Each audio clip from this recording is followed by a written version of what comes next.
think how ironic that Whoopi Goldberg and Joy Behar and the rest of the ladies on The View spend their time calling Republicans the conspiracy theorists, but they have been wrong about everything they have said over the last couple of years. The camera cuts to complete silence. No applause, no laughter, no cards rustling, just her Whoopi Goldberg eyes, flickering lips, quivering, gripping the table, as if it's the only thing preventing her from falling apart this time. The pressure isn't from a teleprompter. It's coming straight from the courtroom. I respect everything everyone is saying to me, and I don't want to fake apologize. I'm very upset about that people are misunderstood what I was saying. She's not on The View anymore, tossing out jabs wrapped in humor or serving up sass like it's gospel. No, this time, she's at the center of a legal battle that's got Hollywood buzzing. The reason Karoline Leavitt. That's right, the young, fiery conservative who's been rising through the ranks, unapologetically disrupting the game, just flipped everything on its head. Instead of throwing out a snarky tweet, she took it straight to court and dragged Whoopi along for the ride. And the evidence brutal. What started as a typical daytime TV spat quickly escalated into a full-blown legal circus. Subpoena statements and tears flying everywhere. Gone were the tough words. The audience applauds the usual banter. Whoopi. She's not just sweating, she's unraveling before everyone's eyes. And trust me, this courtroom drama, it's not just a mess, it's historic. It all kicked off like any other View episode, a circle of bold co-hosts, a controversial guest, and one too many thinly veiled insults disguised as conversation. But this time the guest was Karoline Leavitt, and the shade, it came quick and sharp. Good for anyone, and it's not good for poor folks. It is not good for y'all because you become slave fodder. It's not a good thing. It's not good for women because you are now being told and dictated to, and you can't say anything because they, throw you in a jail or whatever. It all kicked off with Joy Behar tossing a jab like a dodgeball, mocking Karoline's political rise and implying it was all based on her looks. Then Whoopi chimed in, rolling her eyes and dismissing her success as nothing more than wokeness at play. And of course, Sunny couldn't resist, brushing off Karoline's entire career as a case of white privilege, playing dress up the audience. They ate it up, claps, laughs, smug nods all around.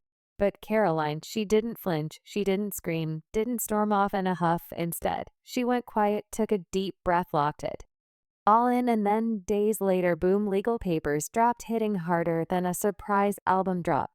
And what did those papers say? Defamation, career damage, malicious intent. She went straight for ABC's jugular legally and publicly. This wasn't just about politics.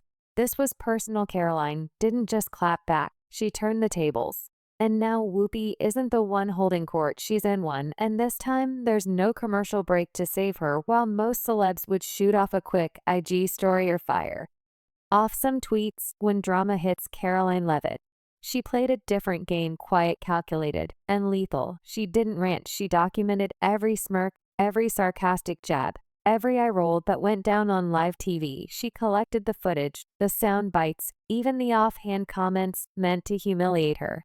If you don't have anything to say, you blab. You just go on and on and on and on and on and on and on and on. She dropped a legal bombshell. Locked and loaded. Karoline unleashed a lawsuit so massive it dominated headlines from coast to coast. $800 million. Yeah, you read that right, $800 million. And she didn't just go after Whoopi Goldberg. She named them all: Joy Behar, Sanani Hostin. Even ABC itself. No one walked away unscathed. The accusations: brutal, systematic character assassination, relentless slander, a calculated media takedown aimed at silencing any conservative bold enough to step into their arena. But Karoline wasn't playing the victim. She came out swinging. Her legal team's statement sent shock waves. This isn't about politics, it's about accountability. No woman should be publicly destroyed for daring to think differently. And just like that, the lawsuit became more than a legal battle. It turned into a cultural war. I am stating facts that your colleagues have stated in the past. Okay. Now, as I'm for sorry, this guys. debate, We're going to come back out to the panel. Karoline, thank you very much for your time. These women are completely out of touch with reality. And you're right, ABC should wake up. Fast forward to this week, packed courtroom, tension thick in the air, no cameras allowed inside, but the reports spread like wildfire. Whoopi walked in, oversized, shades on lips, pressed tight face, unreadable. She tried to keep it together, but that didn't last long the moment Karoline's legal team started. Presenting their case, everything shifted. Eyewitnesses say Whoopi visibly flinched when the first video played. Clip after clip showed her mocking Karoline, her intelligence, her accent, even taking cheap shots at her appearance. It was ugly, and it hadn't aged well. Then came the bombshells: emails, internal memos, texts from producers who allegedly knew exactly what they were doing. One message suggested letting Karoline squirm on air for the ratings. Another flat out joked about how it would drive engagement. Chilling.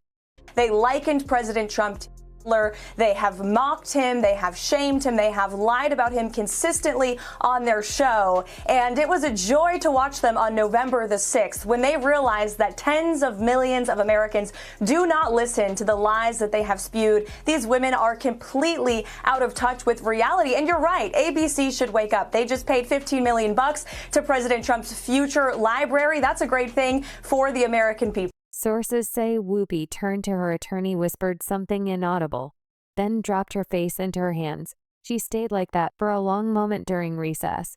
She wiped away tears. This wasn't the usual unshakable Whoopi. The courtroom saw something different. Someone rattled. And the trial, it's only just begun. From stone-faced icon to visibly shaken defendant, her transformation wasn't just surprising, it was stunning. Audiences had watched her dominate debates, fire off sharp comebacks, and hold her ground through controversy.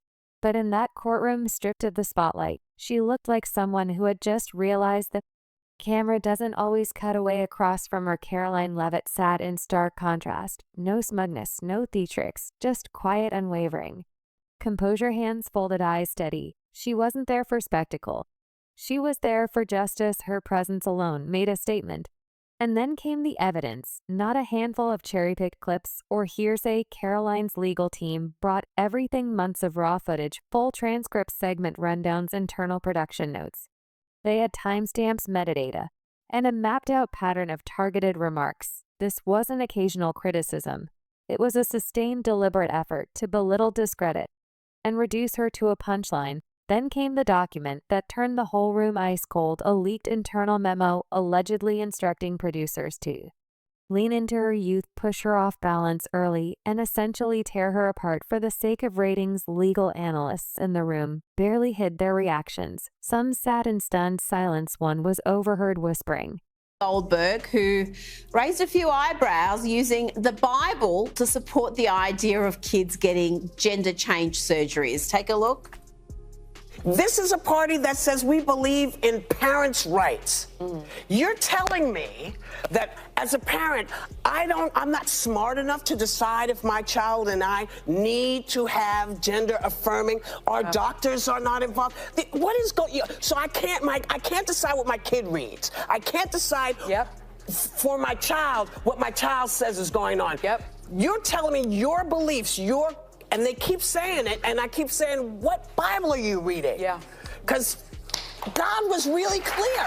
Very clear. This wasn't just commentary, it was coordination. That phrasing alone sent shockwaves through the courtroom. Because there's a big difference between hosting a heated debate and crafting a calculated takedown, documenting it, and executing it live on national television. When pressed about the leaked internal notes, Whoopi's response wavered. She reportedly claimed she wasn't involved in every production detail and had no knowledge of how the segment was framed. But that excuse didn't land, not even close. Karoline's attorney wasted no time without missing a beat. They turned to the judge and stated flatly, ignorance is not a defense when you're speaking into a microphone heard by millions. Silence. The entire courtroom froze. People glanced at each other as if struggling to process what they had just witnessed. Whoopi's expression went rigid. Her lips stopped moving. She blinked rapidly, but didn't utter another word for the rest of the session. Meanwhile, behind the scenes at ABC, chaos erupted. Insider sources say network executives are in full damage control mode, reviewing Whoopi's contract, pulling in legal consultants for emergency meetings, and conducting frantic risk assessments that do not look promising. The Network, once unwavering in its support of its hosts, is suddenly reconsidering its options. Can they afford to keep Whoopi on the air with a scandal this massive? Can The View even survive this kind of firestorm? It's no longer just one lawsuit. It's a full-scale reputational crisis. Advertisers are reportedly pulling out, backing away quietly to avoid PR fallout. Internal emails reveal brand managers scrambling to reassess their association with the show, and the numbers they don't lie. Viewership has plummeted since the lawsuit broke. Once loyal fans are questioning everything, while new audiences aren't tuning in for laughs. They're watching a real-life legal drama unfold, and ABC's PR team silent. No statements, no press releases, no attempts at damage control, just radio silence, and sometimes silence says more than 1,000 words. Behind closed doors, panic is setting in. Contingency plans are being whispered about temporary host replacements, emergency strategy shifts, even the possibility of suspending the show entirely until the dust settles. But let's be real, dust doesn't just settle. In storms like this, it leaves wreckage, and right now Whoopi's legacy is sitting squarely in the eye of it. Not agree with these despicable women on The View. They are wildly out of touch with the vast majority of Americans, and frankly, they should seek immediate help. Whoopi Goldberg used to be untouchable, the queen of clapbacks, the no-nonsense powerhouse of daytime TV, the one nobody dared to challenge. But now her name is practically radioactive. Insiders at ABC are sounding the alarm, saying the network isn't just planning an exit strategy for Whoopi, they're going full DEFCON, even considering pulling the plug on The View entirely. That's how deep this goes. According to multiple sources, executives are scrambling, drawing up worst-case scenarios, and preparing for the unthinkable. What happens if Karoline Leavitt wins this case? Because if she does, this isn't just about one lawsuit. It's a media earthquake. Legal analysts are already calling it a potential landmark case, one that could rewrite the rules on political commentary, guest treatment, and media accountability. And inside the courtroom, the contrast between Whoopi and Karoline is staggering. Whoopi, once a force of nature, now looks shaken, emotional, distressed, her legacy hanging by a thread. Meanwhile, Karoline Leavitt is rising like she was built for this. No theatrics, no anger, just composure, precision, and facts. People expected her to be defensive, out of her depth. Instead, she's proving she's there to set the record straight, and the internet has taken notice. Social media is on fire. Platforms that barely mentioned Karoline before are now flooded with her clips, quotes, and courtroom updates. Hashtags like Justice for Karoline, Media Accountability, and Stand with Karoline are trending everywhere. Even some of her past critics are stepping back and saying, you don't have to agree with her politics to see she was disrespected. Because this isn't just about Karoline anymore. It's about every guest who's ever been invited onto a show only to be ambushed for entertainment, and Karoline, she's standing in the center of it all, unshaken. But what really sets her apart is how she's handling it. No sob stories, no emotional outbursts, no playing the victim, just receipts, months of raw footage, transcripts, internal emails, production notes, evidence that paints a chilling picture. This wasn't spontaneous, it was orchestrated. And that's what's shaking the industry, because if Karoline wins, it opens the floodgates. It tells every public figure who's been ridiculed under the excuse of entertainment that they can fight back. Networks would have to rethink everything, how they frame segments, how they prep guests, and just how much control hosts really have when the cameras roll. This trial isn't just about Whoopi and Karoline anymore. It's about power shifting in Karoline. She's not just a part of it, she's leading it. So what happens next? That's the $800 million question. If the court rules in Karoline's favor, Whoopi isn't just facing a hit to her reputation, she's looking at a career reset. We're talking possible forced apologies, multi-million-dollar damages, and yes, the real possibility of being removed from The View. Insiders say network executives are already sweating, sponsors are pulling out, and ratings tanking. But beyond the courtroom drama, something bigger is happening. A line has been drawn. Karoline Leavitt didn't just fire back, she fired with legal power. She sent a clear message. Having a platform doesn't make you untouchable. You can't just disguise personal attacks as opinions and call it journalism. Not anymore. If she wins, this could change the entire playbook for live TV panel shows and political interviews. For years, certain personalities dominated the conversation with sarcasm, smugness, and zero accountability. Karoline just challenged that system. And she did it with evidence, not outrage. This might just be the beginning of a new era, one where talk shows can't operate like ambush arenas, and media giants actually think twice before turning interviews into public beatdowns. The days of hiding behind laughter tracks and studio applause, they might be over. And if so, Karoline Leavitt will be the one who flipped the